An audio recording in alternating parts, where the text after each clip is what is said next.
Welcome, everybody. It's great to see so many people here again. Very big welcome to the World Bank Pavilion here at COP29 in Baku. My name's Pelita Clark. I'm an associate editor and business columnist at the Financial Times.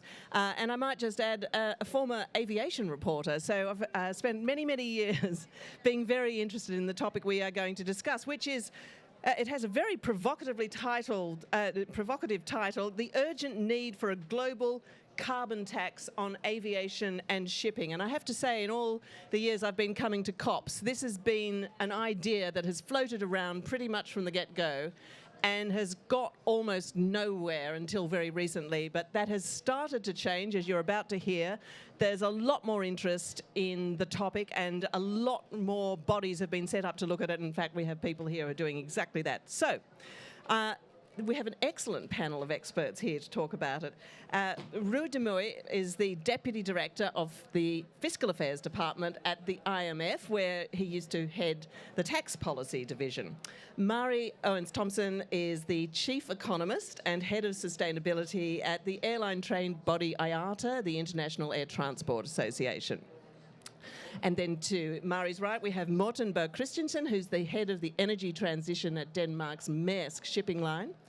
And finally, Tom Evans, who's a senior associate at the Global Solidarity Levies Task Force Secretariat, which is being hosted by the European Climate Foundation and was launched at last year's COP to look at feasible options for coming up with these global levies that can help plug the gap, the financing gap that we hear so much about, and particularly today on Finance Day at COP.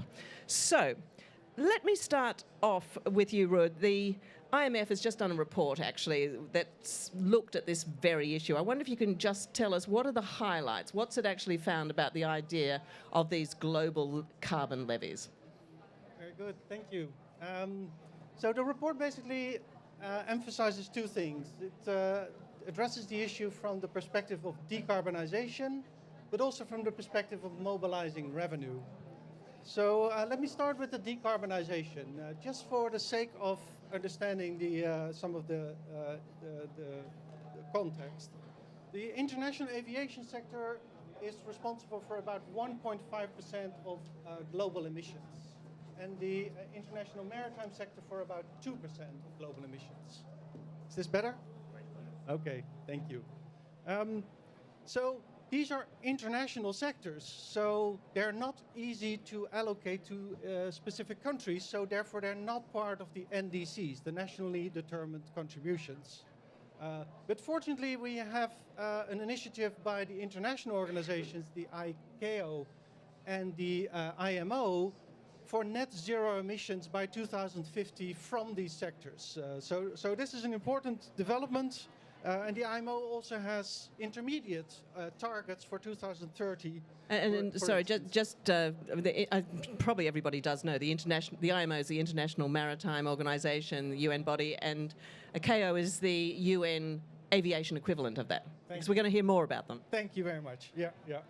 And the question is, how do we get there? How do we get to net zero by 2050? So carbon pricing is seen as the most efficient way of addressing carbon externalities for all sectors, and it's also an option for these international transportation sectors. So we have done a study analyzing pricing either through a levy or through emission trading scheme. So pricing is also, it induces all these changes that are necessary. Changes in terms of emissions intensity, changes in terms of energy efficiency, and also changes in demand for these services. So we have done some modeling work to analyze sort of the implications and what it requires. And what we find, for instance, is in order to get to net zero, what price trajectory do we need? And what we then simulate is a number of scenarios. One of them, a $20 per ton of CO2 starting in 2025, increasing by $20 each year after that. So sorry, that $20 a ton on CO2 globally, or are you talking about specific sectors? Or this is a tax on the international aviation and maritime sector. Together? Yeah. Okay. So that's specifically analyzed. Yeah. Assuming, of course, that other sectors are also subject to similar policies. Now, these $20 per ton, just to give you an idea, in 2035 will raise the price of tickets, airline tickets, by 20%, and by 2050 by 50%. For maritime, such a levy would increase the price of import goods that are landed in the ports by around 4%, and by 2050 by 5%. So that's the order of magnitude. And also, based on studies, we've found that the levies are entirely passed through into these prices for the consumers. So the consumers, they bear ultimately the cost of these levies. Now that's on the price, maybe briefly on the revenue side also, because this is a sector where we can't really allocate the emissions to certain sectors. So also the taxes levied on those emissions can also not be clearly allocated to specific countries. So this clearly is something global. And so one question is, by how much does revenue increase? So for this specific example, we estimate that by 2030, the revenue would be around 100 billion. By 2035, the revenue would be 200 billion, split about half-half between the maritime and aviation sectors. After that, revenue is starting to decline in light of the narrowing of the tax base towards net zero. And of course, if there's no emissions, there's no revenue. And we're still talking about the $20 a ton carbon. Starting $20, Yeah. $20 each year increase. Oh, going up. So eventually, that's how you get the eventually increase, it's right? $500 in 2050. $500 a ton in 2050. Exactly. Excellent. I can see Morten and Murray really interested in this idea. I think I really actually want to go straight to them now. Maybe just one thing. All right, quickly. Because Yes. it's very important discussion on what to do with the revenue. And there's that is important. many options for utilizing this revenue. One is, for instance, to recycle the revenue back to the sector. There's need for R&D expenditures. There's need maybe also for subsidizing some of the green fuels. An alternative is to have an emission trading system where you give the allowances for free. So there's these alternatives to recycle back to the sectors. Another important issue is implications for individual countries, because some countries are much more affected than others. Think of the small states that are more disproportionately affected, or tourist destinations. So one idea is also to think, how can we compensate these countries? And the revenue from mobilizing this can be used for these purposes. And then even if you do that, you may be left with some of the revenues. And we did some examples. If you compensate all these countries, for instance, you end up with still $80 billion US dollars in revenue. So this is an important political issue that I think we can help clarify with our analysis. Of course, there's many other challenges too on legal issues, on implementation issues, how to administer this. But I think that's why we need to have a panel like this to discuss how to do that. Actually. Exactly, and so that's what we're going to do. So just let me get this straight, that if we have a carbon tax, it starts at $20 a ton, it goes up to 500, by which time you will be raising 100 billion from both maritime and aviation sectors. No, sorry, I was not clear. So you start with $20 in 2025. You raise it by another $20 in 2026. So you get to $100 in 2030. By that time, it raises 100 billion. You go on to 2035 at $20 each year. So it's close to $200 in 2035. By that time, it raises $200 billion. Okay, when the 500, let's get to the $500 a ton. Is that you're talking about 2050? That's by 2050. So there's a huge incentive to decarbonize. Actually, in 2050, we are at net zero, so there are no emissions and no revenue. Whoa, that's a lot to digest. All right. Murray, let me go to you first. If you go back to IATA and say, well, I was just at COP29 and the IMF's got this really interesting proposal, and it could mean that we start at $20 a tonne carbon tax. What do we think about that? What do you think about it? Yeah, there's a lot I want to say here, and I'll try to be as brief as possible. First of all, I think it's maybe useful for people who don't know aviation so much to mention that our industry was set up by the Chicago Convention in 1947, and then was born ICAO, our UN body for civil aviation, and the year after, IATA was born. We are by hook and by crook destined to work together. And this is the way that the UN bodies envisaged how we can promote global aviation after the Second World War. You can imagine how inspired these people were when they saw the need for a global aviation industry, civil aviation, to promote growth and peace and connectivity, obviously, and everything that comes with it. And these inspired mostly white middle-aged people, I have to say, but they were still super inspired. They also said that in order to have this global aviation industry, we need to have a level playing field, because all of these airlines are going to fly all over the place all the time, and if they have the same rules everywhere, this flying will occur in a smooth way. And almost no sooner had they signed all of these documents that the representatives from the countries went home to their own nations and started to operate in the opposite way. And since then, fragmentation has not stopped to increase. There are areas where it's impossible for airlines to comply because in waste management and single-use plastics and so on, it's impossible for some airlines to fly the distances to the countries that they fly to and be compliant. So we have huge compliance anxiety among the airlines. We are being told, of course, with pleasure, to comply, of course, with the purchases of CORSIA eligible emissions units, EEUs.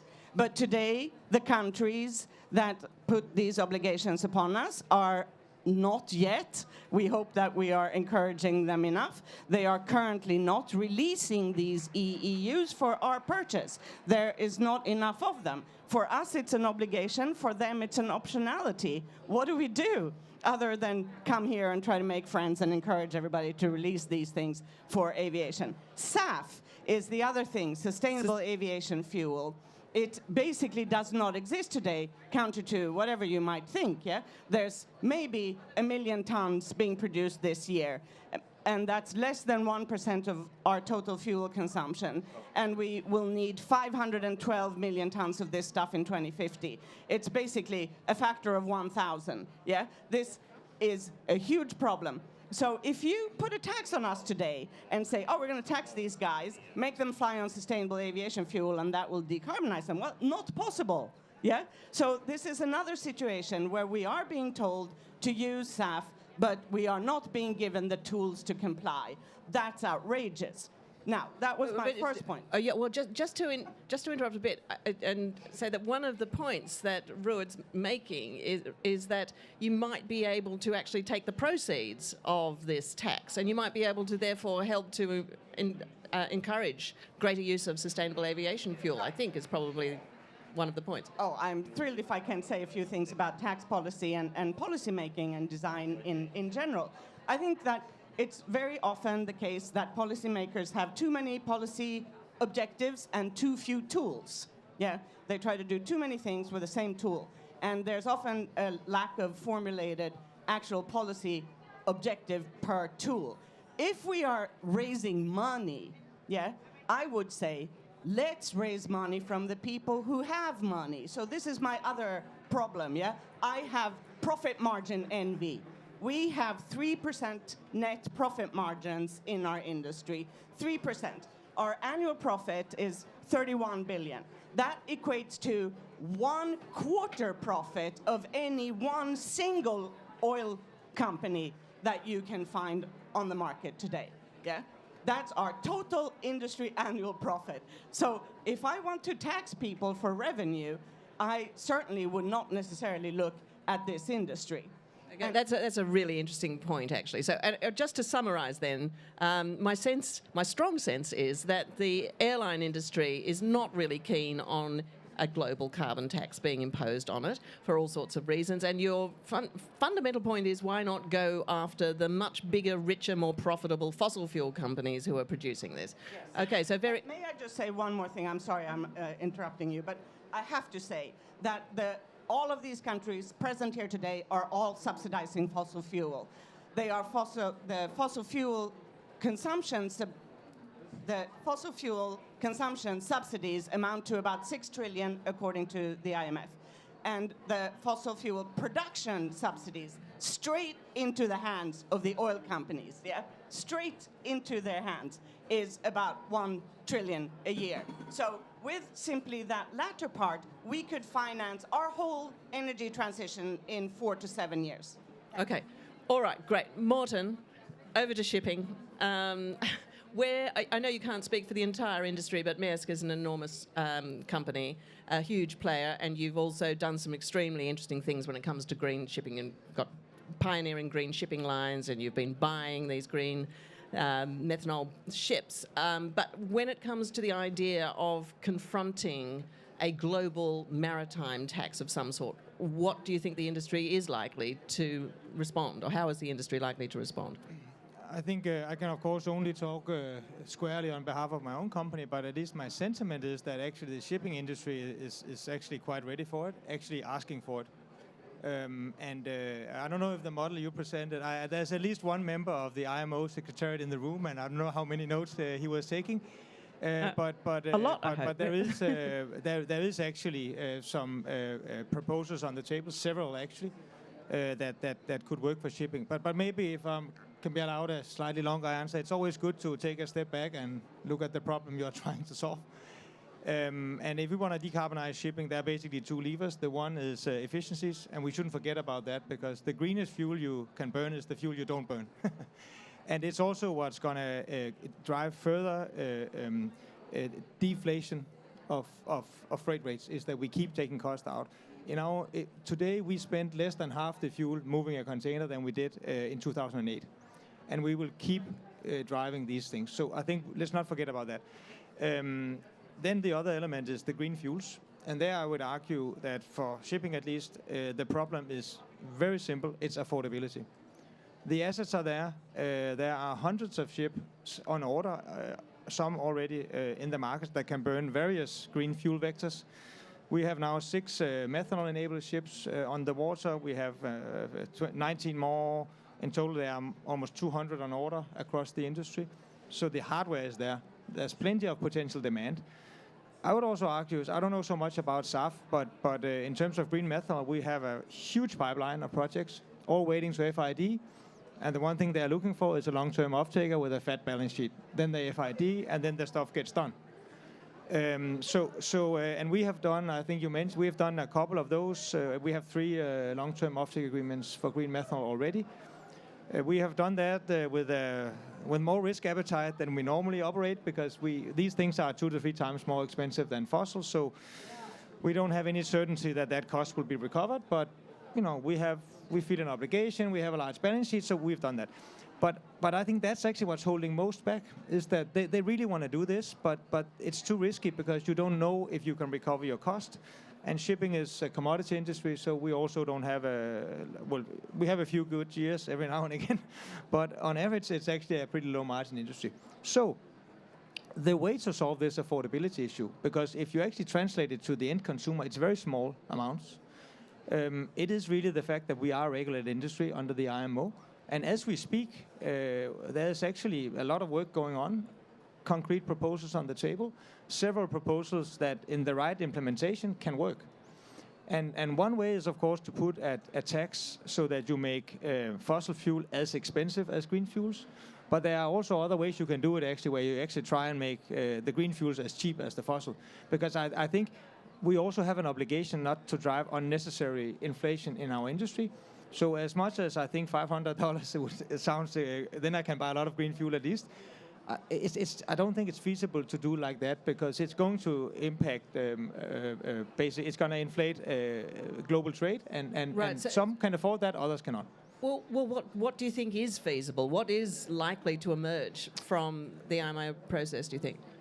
So I don't know what's likely to emerge, but what I will say is that there are several proposals on the table that could work very effectively, and actually balancing something that works, which means leveling the playing field financially, so creating a real incentive for shipping lines to buy green fuels, while at the same time not creating unnecessary inflation in our industry.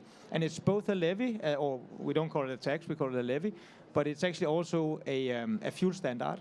And for those of you who are familiar with Fuel Zero Maritime, it's something along the lines of that, where you basically enforce a carbon intensity on the fuel mix, and then you leave it to the market to decide how people comply. That's another element. And both of these models are in play under the IMO, and the IMO is doing a phenomenal job in managing these extremely complex. I mean, you can imagine it's every member of the United Nations have an opinion in this. Of course. So like we a have COP, something but for on, shipping. So what I think is super exciting here is we have something on the table. If we get it right, we can solve it. Okay, Tom, I'm assuming that you're expecting to hear some views along these lines. Airline industry saying, leave us alone, go for the fossil fuel people causing the problem, we're much more able to afford it. Shipping industry saying, actually, we think we're getting close to a solution amongst ourselves. But from where you sit, where you're actually, you're looking at all of these options, and not just, I might add, for shipping and aviation, also for fossil fuels and financial transactions. So from where you sit, tell us about the work that the task force is doing and what your thinking is like when it comes to just these two sectors. Sure. So, as you said, the task force was created at COP28. It's chaired by Barbados, France, and Kenya. And really what it's trying to do is focus on the political coalition building to actually turn these ideas into a reality and to build a critical mass of countries supporting them and pushing forward on them. I think the reason that we're looking at this is quite important. And earlier on it was mentioned there are two sides to this. There's the decarbonization incentivization, but there's also the revenue generation, and it's from the revenue generation angle that we're approaching this. We have the climate finance gap. It's what everyone is talking about here at COP29. It's the core of the negotiations here. How do we close that gap, and how do we do it in a way that that really addresses the needs and priorities of developing countries, and especially some of the most vulnerable, who are facing a very, very particular challenging fiscal environment. They don't have space for further debt instruments that would mean that they have undue fiscal burdens. They're looking for and demanding more access to grant finance, to concessional finance. That's what they need for their transition. And so that's the motivation behind this, trying to find where can we identify areas which can generate this revenue. And so really, the focus on aviation and shipping comes from that. And the numbers that have been described here are appealing because they really speak to the scale of finance needed. Today, you may have seen the publication of the latest Stern-Songway independent report looking at the financing need for developing countries, and they estimate it at $1 trillion from public and private by 2030, and that's a huge step up in climate finance. If we're going to be able to do the transition, if we're going to be able to do it fairly and respond to the worsening climate impacts, then we have to tackle this. And so it's about trying to find every lever that we can pull and think about how do we do this. And it has to be done fairly. It has to be done in a way that doesn't have negative impacts. We have to be very, very considerate of that and be very clear-eyed about the distributional consequences, the economic consequences. But at the same time, we have to balance that with the real need of the climate crisis. Is it true to say that depending on how you were to structure a global levy on aviation and shipping, that it would be highly unlikely to raise as much money as a similar levy on the fossil fuel industry or on the financial industry if you were to try a financial transactions tax on, say, shares and bond trading? The numbers that one sees in the many reports that possibly you've written some of, they do suggest that you're looking at an order of magnitude larger amount of revenue that might be raised with fossil fuels and financial transaction levies rather than aviation shipping. Is that correct? Yeah, I mean, it depends on the assumptions and the proposals. But generally speaking, of course, a very low tax on the entire financial transactions of the world generates a vast amount of revenue. I think it's not about saying there's not like one single solution that we can just point at and say we're going to do that and that's going to cover climate finance. I think what we're trying to say is we need to look at all of the options and find where can we start to make progress, where can we look at existing practices that we can develop and expand. And there are examples, in aviation, especially around ticket levies rather than necessarily kind of carbon pricing, where we can start to increase climate finance from those sources.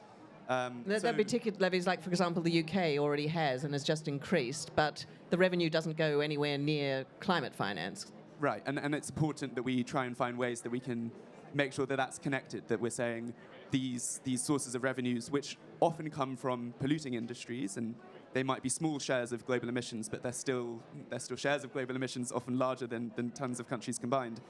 We need to make sure that that is both, along the lines of the polluter pays principle, is decarbonizing, contributing to the solution, but also, ultimately going to climate finance for developing countries and making sure that we're supporting their needs. Yeah. Well, Murray, I mean, are you convinced, having heard from both Morten on the shipping situation and then Tom on the work that the task force is doing, do you think that there is going to be a need for ICAO to ultimately come up with some form of measure, particularly if the IMO does it with shipping? Isn't that going to put pressure on the airlines to agree to some sort of similar measure? I mean, the airlines, I think also, everybody should have a look at what the airlines have done. We're probably the only industry that is so united in terms of achieving net zero by 2050. I don't know any other industry that has done as much. You mean with what's called CORSIA? That was invented in 2016. Yeah, so the year after the Paris Agreement, we got CORSIA, the only market-based solution for international aviation. And then IATA committed to net zero in 2021. ICAO followed in 2022. And just my team, I have a team of 50 people who are working day and night, to try to get aviation to net zero without getting rid of the aviation industry, So, but just to explain to people who may not be familiar with CORSIA, that's basically where, it's a carbon credits-based system where when it comes to actually lowering emissions, I'm not 100%. Oh, sorry, we got someone from CORSIA. Okay. Sorry, maybe I'll just interrupt a little bit here. I'm from ICAO. So we have already, different from IMO, we have already took that decision in 2010. In 2010, we decided to implement CORSIA. Why? And the same study that we just saw from the FMA, we have done in ICAO for the sector. We have explored taxes, we have explored emissions tradings, we have explored many options. The more cost-effective was a carbon offsetting, a global carbon offsetting. And why did we choose that? Something that has not been said here is that the growth of air transport that you'll be seeing in the future is not in the developed countries. It's in the developing countries. You should see the rates of growth that we are expecting for Middle East, for Asia, etc. So if we put a tax on air transport, the developing countries are the ones that will get the biggest hit on that, not the developed countries.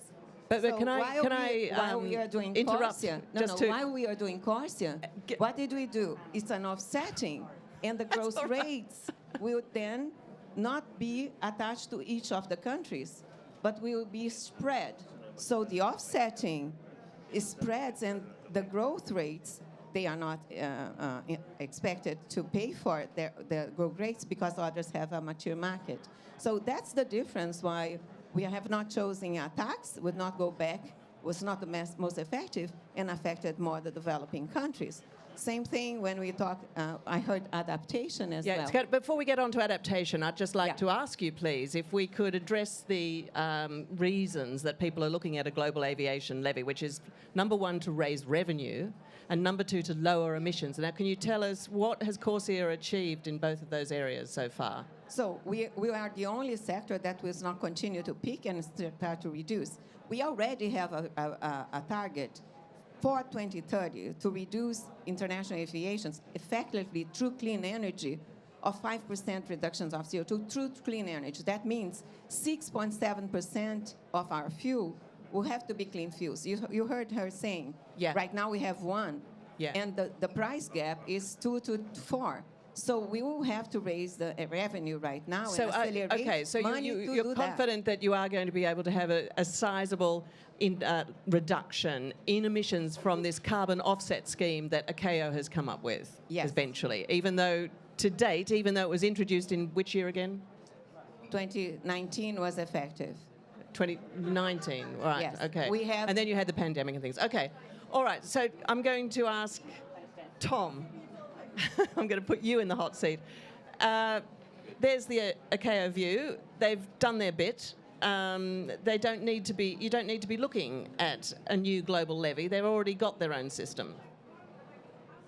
I mean, I think they. Is this working? I think coming back to kind of the motivation behind this, right? We're facing a climate finance gap, which if we can't close, we will not be able to meet the Paris Agreement. We will not be able to protect our countries from the impacts of climate change. So that's the motivation we have to keep in mind. And when you listen to the leaders who are championing this, they're very clear and vocal and passionate about that rationale. And I think if we can't keep that in mind and then start from there and think about how do we approach that solution and how do we look at places which aren't yet tapped enough in terms of contributing to the climate finance problem, then we won't be able to do it. So I think there's I'm not coming from a perspective of the how to best decarbonize the aviation industry, and I'll allow the IMF and others to talk about that. But well, let's hear it from the IMF then. What do you think? Well, I want to comment on one thing, and that is the carbon offsets. So what you say is basically the aviation sector is doing its bit by purchasing carbon offsets. And that's not the way to decarbonize. If you want to go to net zero, it should be within the sector itself. Well, if I understand the CORSIA correctly, it is purchasing carbon offsets if you go emissions above 2019 level, 85% of 2019 levels. So we know that carbon offsets are in many respects currently problematic, because we cannot guarantee the additionality of these. Oh, this is like tax policy, you know? We cannot guarantee the permanence of these. So I think this is really problematic. And we have to think about net zero within the sector itself. Now, you also mentioned implications for low-income countries. So it would be good to know your analysis on that, because we've done the analysis. We find exactly the opposite, actually. It is the tourists, mainly from advanced economies, and the tourists are usually the better off, who bear the most of the burden of these taxes. So I think it would be very good to have an exchange, because we have a model that exactly lays out our assumptions, and it would be good to confront them with your assumptions to understand where the differences come from. No, I'm going to ask Murray, because she's actually on the panel, and we've heard a lot from you, and I would like to hear from IATA. Yes, thank you. I mean, I think that we need to, separate revenue raising, general revenue raising for things that we might want to do, and then the specific actions that need to be taken to decarbonize a specific industry, right? And I mean, Tom was just saying it's not that we might want to, it's that we have to. This is the situation we're in now, isn't it? That we don't have the money, we're not going, emissions are going up instead of down. Yes. And it's 2024. Yes. So, but let's make it possible, yeah? Instead of, the issue is obviously not the activity performed by any industry, because fossil fuel use is responsible for 80% of global emissions, yeah? And we need to get those 80%, we need to get that basically down to 20% by 2050, yeah? So that's the enemy. The fossil fuel use is the enemy. There's not an industry in the global economy that is not dependent on fossil fuel. All of us. Everything we eat, we wear, we sit on, we sit in, we build, everything is fossil fuel driven. So the challenge is to replace the fossil fuel with another source of energy so that we all can reduce the emissions. In our case, as long as we're flying combustion engines, we need a liquid fuel that can combust. Yeah? And also, in our case, I dare to purport that the two things that have really contributed to economic development since human inception is energy and connectivity. Here, we sit at the inception of actually being able to solve these two things at the same time. If we can imagine a future where energy is sustainable, cheap, accessible to everybody, and we solve the global economy's energy constraint, that's just mind-blowing. And if we thereby can fly sustainably without emissions, that's another level that will accelerate. Okay, so that's more. actually getting to the point that I want to raise with Morten, really. Morten, isn't it the case that, sorry to bring you back in, we've been out of the fight. Isn't it the case that actually the technological solutions when it comes to the shipping industry are much more evident and much easier than they are for the aviation industry? We're not going to be looking at electric planes anytime this side of, I don't know, when? Small ones. Maybe, okay, small, nothing to replace a 777 this side of 20, what? Right. So whereas shipping, fortunately, as things stand, there are solutions, there are options, and that's the reason that the IMO is able to potentially come up with an agreement on this. So I'm not an aviation expert, but it's relatively intuitive that you have a slightly higher risk appetite if you float on water than if you float in air. So I do think there are more technologies available for shipping than for aviation. I think that's clear. But I think it is such that and whatever will happen in 2050, I don't know. We always tend to underestimate what technology does long term. But what we can see within, let's say, the next decade is that there are several candidates of alternative fuels that can all work, that can all be produced in a very low carbon manner. So we have several candidates, and the technologies are coming out. We have now methanol engines available. The first ammonia engines have been ordered and will hit the waters in a few years.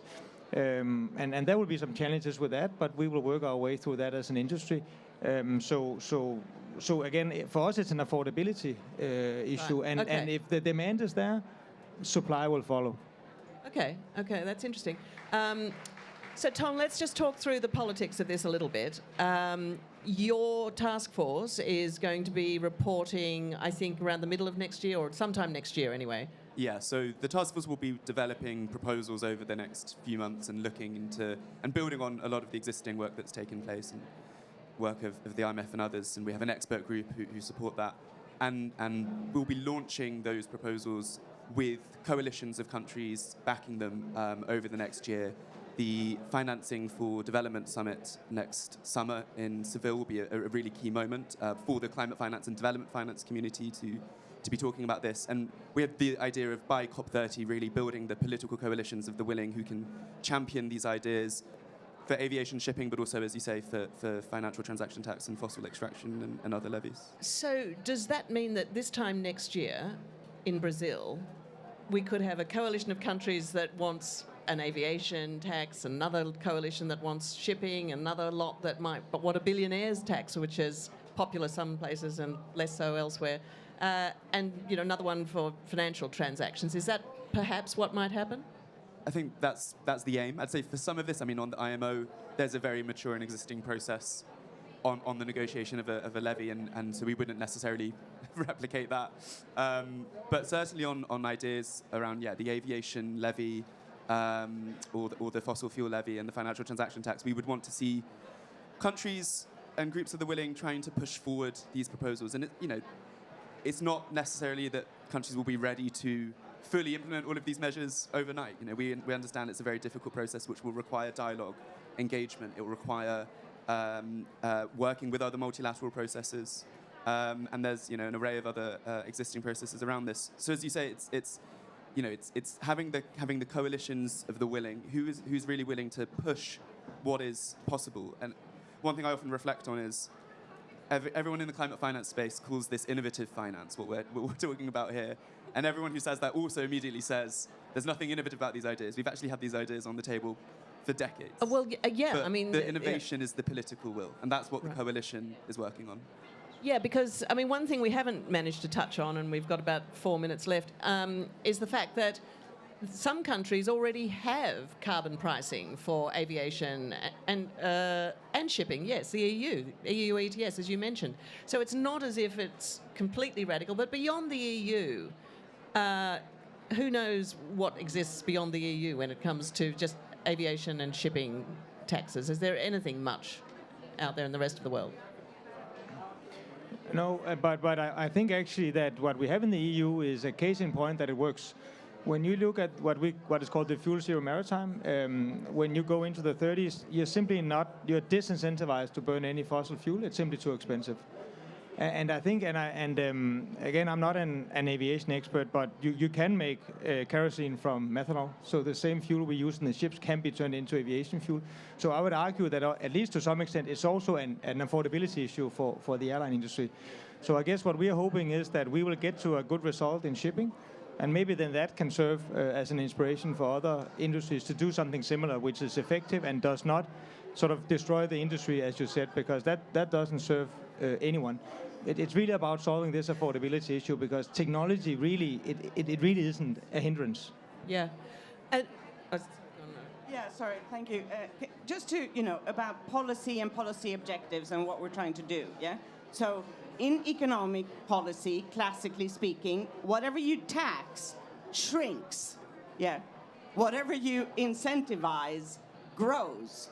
And what we want to grow here is renewable energy production. So the world did this, yeah? The world created solar markets and wind markets with lots of help from public money. The estimates that we do in our models show that the money that's needed for our energy transition are very similar to the money that was plowed into solar and wind energy. I do not understand why the world, all of these people who've signed both all of ICAO's onto ICAO and onto the Paris Agreement, same countries, are not willing to do what they did for solar and wind when it comes to our current energy transition. So clearly what the world needs is maximum renewable energy. Everybody needs it, and we only need our small share. So by solving aviation's problem, you actually go a very long way to solve everybody's problem, because out of the refineries today, in fossil fuel refineries, aviation uses about 8%. So 92% helps everybody else. Okay. Just finally, we really only have about a minute left, but there is one other topic in the room that's been very much a subject of discussion here and obviously around the world, and that's the result of the US election. And I'm just wondering, what does it mean? I think, Morten, I'm probably asking this to you, but if the US no longer wants to play much of a role in developing any sort of policies like this, does that complicate matters for the rest of the world, or do you think that, in fact, things have moved to the point that that may not be the case? Well, absolutely. Either, both of you. Okay, so thank you again. Yeah, I mean, clearly this complicates it, because the US is the country that has incentivized the most, and is therefore the country that today produces the most sustainable aviation fuel. If that goes away, we need other countries to take the place. Yeah, we're very hopeful, for instance, that China might be able to take some of that volume and supply. But clearly we need every continent and basically every country in the world to participate, because the volumes that we will need in 2050 are so great that there's no single country or no single region that can produce all of this. We need all of the developing countries. Therefore, this is a solidarity issue, and we want the developing countries to use this miraculous tool for better economic outcomes for all. Okay, so it complicates it. Yes, Morten. Yeah, I mean, obviously, the United States is a very important player in all of this. So if they're not in there productively, that does complicate matters. But I think if we look back at the last Republican administration that we have, the IMO got a lot of stuff done during that time. So I think, yes, it will complicate matters, but things will still progress. And it's the UN. It's one country, one vote. So there's a lot of other players on. So yeah, we would rather have an active and positive US, but things will progress regardless of the position that the United States take. All right, unfortunately we have to end there in the interest of time, but I'd like to thank everybody who's come and has stood in the back for a very long period of time. Thanks to our excellent audience for some unexpected and vivid participation, and thank you most of all to our wonderful panel. Please join me in thanking them for a great discussion.